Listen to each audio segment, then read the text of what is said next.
Hello guys and welcome back. This is day number 3 with Transurfing. Transurfing is a powerful method developed by Vadim Zeland, which essentially he takes from a lot of the mystics, a lot of every other ideas that are out there and adds a touch or some physics and with rationalizations on why these such things like manifesting, thoughts being energy and everything is made of energy. So like why can we alter reality with our thoughts? So it's an interesting experiment, and so let's continue. He has a guide which is 78 days to Transurfing, and this is day number 3, and it's called Child of God Principle. There is a small particle of God in every one of us. You are a child of God and your life is God's dream. By shaping your own reality with the power of intention, you fulfill God's will. Your intention is God's intention. As this is the case, how can you doubt that your intention will be realized? All it takes is to claim the right. And he talks about taking the claim, taking the right to choose, affirming the reality that you want to experience and that you want for yourself, and acting as if it is already yours. So very similar to Goddard's principles and all the other stuff out there. When you ask God for something, it is just the same as if God had asked something of himself. Can God really ask something of his or herself? Is there any one person alive from whom God would ask for something for himself or herself? God just takes what he or she wants. Do not ask, demand or strive. Shape your own reality by way of conscious intention. And so, he is telling us to use our conscious intention, so the will of the Creator, to create the reality that we want to live in. We know from psychology, cognitive therapy, and other wisdom practices that we shape our emotional reality by the way we think about the world, by the quality of thoughts that we hold. And the quality of thoughts are always based on the beliefs that we have about the world. And like for example, if we believe that the world is a mean place, we will be scared to enter it. We will be scared to do something, everything, And a lot of the times it is hard to do. For example, if you were betrayed 10 times by your friends, how willingly would you enter in another friendship? You would probably be scared. So in these instances, it's very important to build yourself up, to build your unconditional self-esteem, to build your unconditional self-acceptance, and to build your unconditional self-love.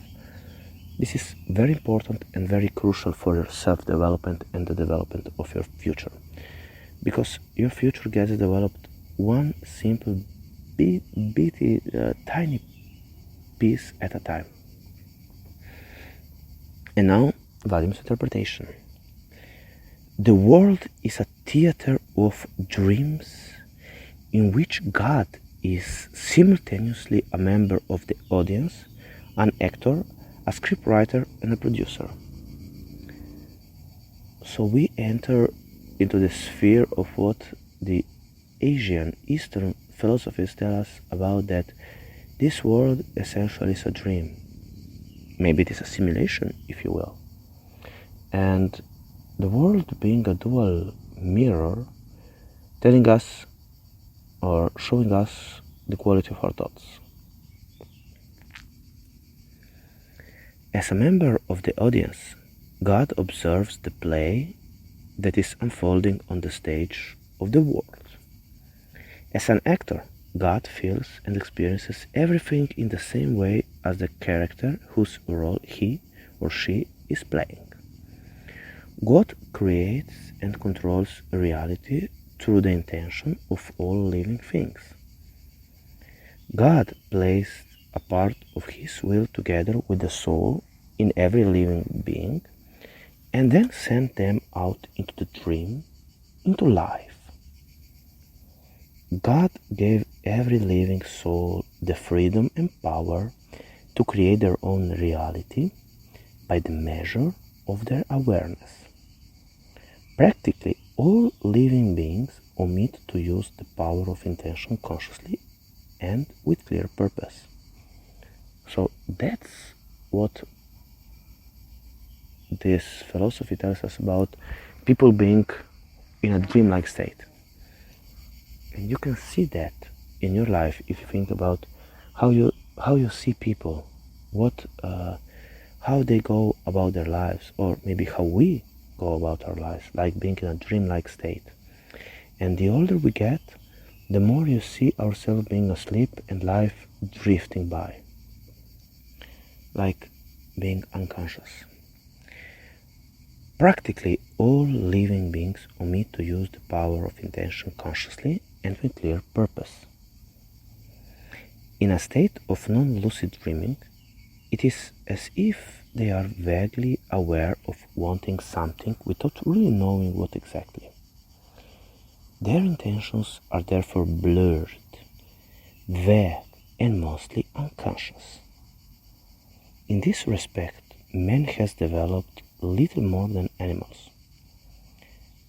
The pendulums, which are energy structures that takes our energy, whether it is positive or negative, but these energy structures prefer to take our negative energies, have not only succeeded in taking away people's awareness of their own abilities, they have perverted the very meaning of life, replacing the notion of being used of God with worship, whereas in fact the true goal of life and the idea of service of God consists in creation together with God. So our true purpose, our true meaning here in life on this world is to being a creator of your emotional life, a creator of your material life. We have idealism, that the world is created by our own ideas, and we have materialism, like that the only thing there is material. But what is the truth? Like, for example, I'm now in the forest. I can see the trees, I can see the grass, but I cannot see the air. And it looks like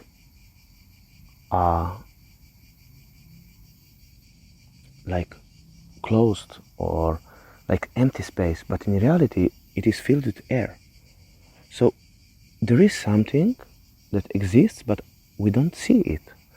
So maybe, just maybe, if we were to look another way, like mystically, maybe it's really all created from energy, and energy vibrating and permeating everything, something similar to the Force in Star Wars.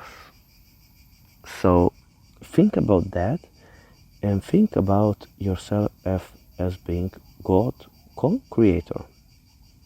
So this is for today. I hope you enjoyed this episode, please subscribe to the channel.